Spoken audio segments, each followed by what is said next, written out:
Fire Turkey update number 2. So last weekend managed to get the car turning over, which I'm really happy about, because if it's turning over, it can't be that bad. Did find out that it's got a really weak spark, if it's even sparking at all. So ordered a new coil. It's a 12-volt coil, because that's what was on the car before. I'm not sure whether that's right. I can't see a resistor. I have noticed that it's only getting 9 volts while it's cranking. Don't know whether that's normal. I guess I'll do some research on that and try again. Maybe the battery was going flat. Don't know. New HT leads, that's been done too. Still doesn't run. My friend Giles watched the video and he noticed that when I put fuel in the carburettor, it all just came out the bottom of it. So I've taken that off and taken it apart and discovered that it's really corroded, and actually the secondaries were sealed shut with dirt and debris. It even have a grub screw inside one of the venturis.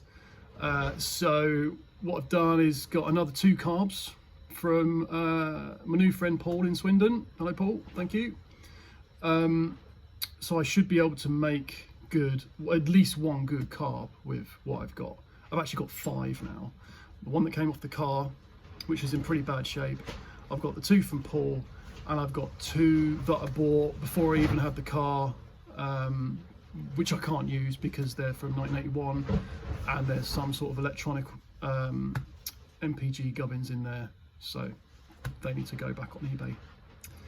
The other thing I discovered was that the intake manifolds and all the intake ports absolutely full of gunge, and in fact there's a nest underneath the intake manifold. So the plan for today is to clean out the intake, clean out the manifold and the intake ports, put together a good carburettor, and I need to change the battery cables. I've got some big thick cables.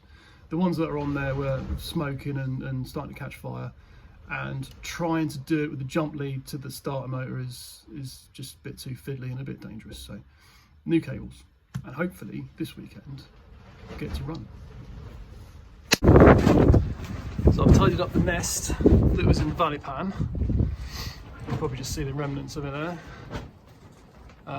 You can see the new leads, a new coil at the back. Found out that the coil is supposed to be mounted to the intake, so I'll sort that out when it goes back on. And you can see inside the intake ports, it's all a little bit gungy, excuse the wind noise. So I'm going to clean that out, clean these gaskets off and put it all back together. So it's the next day because it got cold and dark and I got grumpy. I've done the intake. That was actually a bit more involved than I thought. Well, a bit more time consuming, let's say. Cleaning off all the old gaskets. I fitted the new carb, and I've done the battery cables. Now, I did try running it last night and it wasn't having it. So what I'm going to do now is check that the ignition timing is okay. This the initial ignition timing. And the way I'm doing that is by disconnecting the hot side of the coil, connecting a circuit tester, and the engine is on its compression stroke on number 1. And I reckon that the timing mark is that there. And you can see the little timing marker on the block there. So if I turn the engine over, we want the circuit tester, so it's started,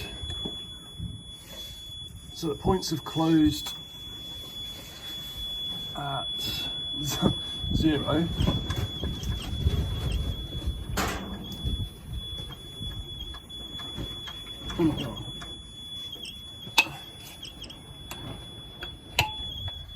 Well, still going. So the timing is way off. So I'm going to change that and we'll see how we get on then. Well, that was more difficult than I thought. the distributor was seized because, well, why would it not be? Starting to understand why this car was left for so long. But anyway, I've timed it statically. You see that's the timing mark there, and that there is 12, which is what I'm aiming for. So when it stops beeping is when it will fire, which is right there. Which is probably actually more like 13. But that's good enough.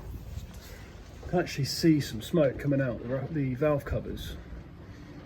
So attach the booster pack before the battery goes full this time.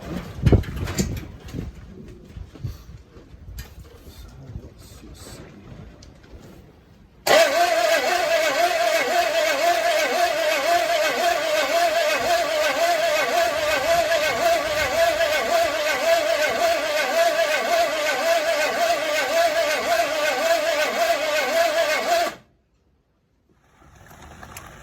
So with the choke wide open, filled the bowl. I should be seeing some squirting in there.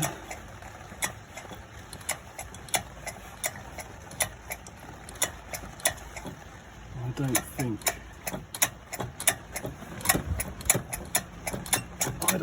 that accelerator pump is doing anything.